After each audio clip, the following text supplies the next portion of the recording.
What's up, wrestling fans? Welcome to episode number 210 of Smack Talk, presented by SmarkOutMoment.com. I'm Tony Mango, your host of the panel, and joining me on the mic for this episode, the returning Mike Payton.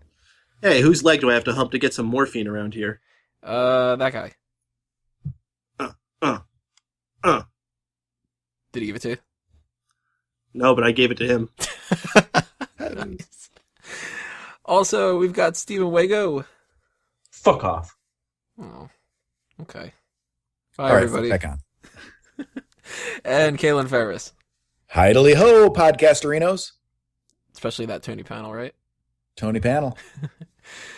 Alrighty, guys. Our main event for this episode is going to be the mailbag questions you guys had submitted for November. That's getting a full-on spotlight. No longer is the mailbag going to be something that's just tied up with another thing, because we want to make sure that mailbag is really focused on kind of a thing here. And you guys sent a lot of questions in, so I'm very thankful for that. That'll be coming up in part 4. Before we do that, though, we got to knock out a couple other things, including the hot tags in part 2, the rest hold break in part 3. At the end of the show, we're going to take care of that fantasy league, but part 1 right now, the same as it always is, to kick off the wrestling trivia question of the week, otherwise known as the Ask Him. Ask him. If you don't know what that means, you're joining us for the first time, let me give you a quick little breakdown here. The Ask Him is a 2-question scenario. One ties into the other one. First one goes to the panel, second one goes to the audience. Last week's questions were Undertaker related with Survivor Series. First question was, who was the first person to defeat The Undertaker by pinfall at Survivor Series? And that was Kurt Angle in 2000. Many years he went by where he didn't lose by any kind of pinfall or submission and stuff. Actually, I don't think he's lost by submission at all. He's The Undertaker. He doesn't ever lose by submission, so of course he didn't. But pinfall loss to Kurt Angle in 2000 was the first time he fell victim to that.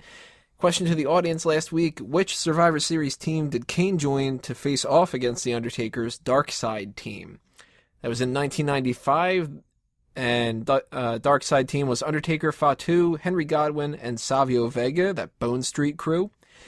And the team that Kane was on, actually he was Isaac Yankem at the time, and it was the Royals. King Mabel was the head of the team, and it included Jerry Lawler, Isaac Yankem, and Hunter Hearst Helmsley. Weird team, but that's how he ended up coming into the mix. So who said what? Who got it right? Who got it wrong? All that other kind of stuff. Awesome Piano Man says Team Panel. Nope. But I'm glad that you're on Team Panel. Christopher Marin says, I don't know, what the hell, let Wago make the questions. Wago, any thoughts? I don't want to do things. There you go. Declan Macri says, Kane joined Team Lightside, which had Eddie Guerrero, Dusty Rhodes, Roddy Piper, and Otunga's dad. Jesus, I didn't see that one. I'm glad that horrible joke caught on. Oh, man, I'm sure Otunga isn't glad, though. Blacklisted from WWE because of this shit. And David Brown, last one that was on here when I double-checked this, if you ended up submitting it by the time that we record this, sorry. But David Brown says, don't know unless it's King Mabel's / Viscera / Big Daddy V's team, which had Kane as Isaac Yankem, Jerry Lawler, and Hunter Hearst Helmsley. Gets that correct. He also says there were a lot of name changes for that team. They took on, and he lists the same people that are all correct, except for he throws out Duke the Dumpster Drosy.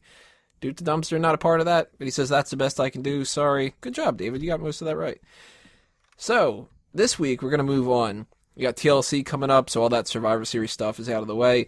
And the next couple of weeks, we're going to be talking about some tables, ladders, and chairs. So, question to the panel.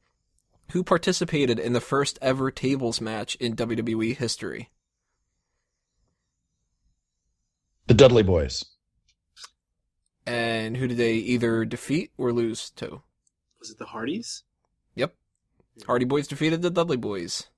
Anybody know the venue? Or Royal Rumble, MSG? Madison Square Garden. Yeah, it was MSG, I'm pretty sure. Royal Rumble 2000, and I actually forgot about the menu. That's why I was correcting myself. that is indeed MSG. Nice. I remember because I was the one that had that taxi cab. Oh, that was that one? Mm-hmm. They like to do that with the Royal Rumble every now and then, right? They did that with 2008, right? Because that was an MSG. No, they didn't have a taxi cab. What they did is they had screens along the side that looked like subway cars. Oh, that's what that was. I knew it was something when it came to. And then they used them again the next year, which was weird because they weren't in New York. The question to the audience, similar kind of thing, tables matches. Which individual wrestler has competed in the most amount of tables matches? And there are two different answers that you could have gotten here, so I'll accept either one of them. Either you can count with house shows or without. And it's not the same person, and I guarantee the first person, the actual top of the top with the house shows, nobody's going to get this. But if you do, pat on the back for anybody who does get that right. So if you think you know the answer or you want to take a guess, leave a comment below or send a tweet at SmarkOutMoment with the hashtag AskHim, or leave a comment on SmarkOutMoment.com itself. Next week I'll tell you both sides of that and anything else that we need to tell you as well. And we're going to continue on here in part 2. The hot tags of the week is coming up, so stay tuned as Smack Talk continues.